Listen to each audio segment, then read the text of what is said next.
Hello, welcome to the Spirit of Apollo. I'm your host, Mark Lesmeister. Today we're going to work on bag 10 of our model, and after we finish that, which should complete the second stage, I'm going to talk a little bit about the fate of all of the stages of our rocket. So here's bag 10, and I'll let you know how it goes. So this is the completed stage 2, or S2 stage. It has 5 rocket motors, just like the S1 stage, but these rocket motors are the smaller J2 variety. The outer 4, just like on the first stage, can be steered or gimbaled. So here is the first and second stages assembled. As we said in a previous episode, the responsibility of the first stage was to get the rocket up to about 67 kilometers in altitude. It's about 36 nautical miles. And to be going about a speed of 5,100 miles per hour or 2,300 meters per second. At that point, the first stage would break free and fall back into the ocean. And the second stage would then be responsible for taking the rocket almost into orbit through the upper atmosphere, at which point it would also fall into the ocean, and the third stage would take over. Now, with all this talk about pieces falling into the ocean, you might be wondering, well, how much of the Saturn V rocket was reusable? The answer is none of it. The entire Saturn V rocket Apollo design was expendable. Before the space age, most people imagined rockets would be like the family car. Even space pioneers imagined that space travel would be done with reusable rockets. In the late 1950s and early 1960s, the Air Force and NASA had a program to build reusable planes that could reach outer space. The X-15 could fly higher than 100 kilometers, which is considered to be the beginnings of space. The X-20 was designed to be a reusable space plane that could actually achieve orbit. However, the program was canceled before the first flight. The lack of reusability in the Apollo missions was seen as wasteful at the time. That led to proposals such as this one by Boeing to recover the Saturn V's first stage. In the heat of the space race, these proposals never made it off the drawing board. All of the Saturn V's first and second stages from the Apollo missions were allowed to fall into the Atlantic. The third stage, the S-4B, made it into orbit on the missions that carried crews. On the missions that actually went to the moon, the S-4B's engine was restarted and used to push the rocket into a trans-lunar injection orbit. Once in that orbit, the command and service module would separate from the S-4B, extract the lunar module, if there was one on the mission, and back away.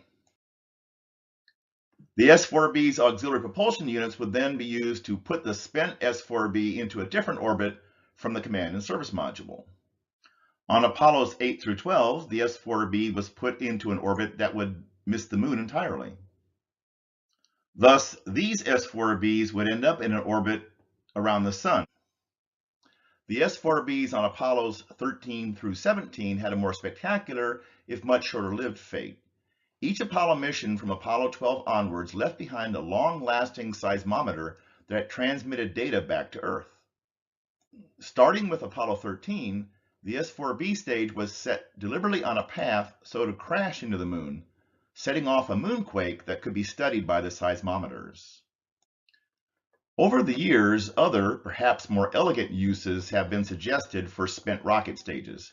Vanna von Braun had a proposal to set up a space station in orbit using the empty fuel tank of a Saturn V second stage. This was the wet workshop concept. A similar scaled-down proposal was made for the S-4B stage. However, the design that eventually was used for the Skylab space station project was to convert an S-4B into a space station before sending it into orbit. This is the so-called dry workshop design. Many of the proposals for reusing rocket stages were incorporated into the design of the Space Shuttle. The Space Shuttle orbiter was designed to take off vertically like a conventional rocket and land on a runway, much like the spaceplane designs from the 50s and 60s. The two solid-fueled rocket boosters were designed to be reused. They were fitted with parachutes and recovered at sea. Commercial space firms such as Elon Musk's SpaceX have focused on reusability as a way to make spaceflight cheaper. SpaceX's Falcon 9 rocket can land on solid ground or on a barge at sea, And SpaceX's Dragon and Boeing's Starliner spacecraft are designed to be reusable crew capsules. Speaking of reusing, it turns out the S-4B stage from the Apollo 12 mission didn't actually make it into orbit around the Sun. An amateur astronomer, Bill Young, discovered an asteroid that may very well be the errant S-4B.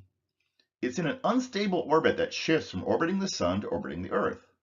This NASA animation shows part of the orbit. If we could recapture it, maybe we could use the wet workshop concept and turn it into something useful like a space station. Of course, we would need to find some people with experience in converting old spaces to useful things. So, next time we'll build Bag 11, which I believe is the S-4B stage for my rocket. Until then, Godspeed.